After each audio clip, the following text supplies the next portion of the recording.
শাহজাহানের বিরুদ্ধে, শাহজাহানের ঘনিষ্ঠ শিবু উত্তমের বিরুদ্ধে বিভিন্ন জমি দখলের অভিযোগ। আজকে ডিজিপি জানিয়ে দিলেন জমি দখলের অভিযোগ সরাসরি নেওয়া হবে, কাল থেকে ক্যাম্প করা হবে এবং সেই ক্যাম্পে গ্রামবাসীদের অভিযোগ শোনা হবে। আর সেই নিয়ে আজকে মাইকিং শুরু হলো। তিনি গ্রামবাসীদের কাছে সহযোগিতার কথাও বললেন। এই ক্যাম্পটি অনুষ্ঠিত হইবে সন্দেশখালী কান্ডারপাড়া ভিখারি সংঘ, সন্দেশখালী পাত্রপাড়া কর্ণখালী এমপি স্কুলে, 8 নম্বর মাঝেরপাড়া আইসিডিএস সেন্টার ও সিংপাড়া এমপি স্কুলে।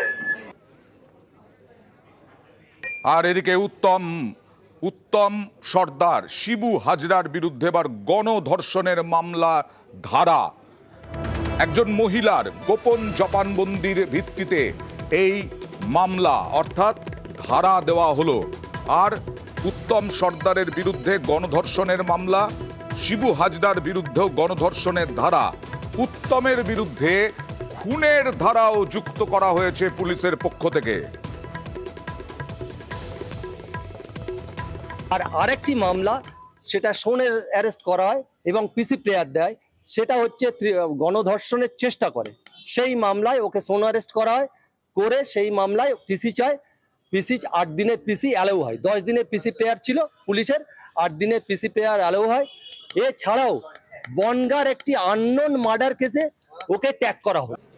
আর আজকে সাংবাদিক সম্মেলনের সময় এই নিয়েও বলেছেন রাজ্যের ডিজি রাজীব কুমার। উত্তম সর্দার এবং আরো দুজনের নামে গণধর্ষণ এবং হত্যা না নতুন কোনো কেস শুরু হয়নি। শিবু হাজরা এবং উত্তম সর্দারের বিরুদ্ধে হ্যাঁ একটা কেসে একটা সেকশন কি সেকশন অ্যাড হয়েছে?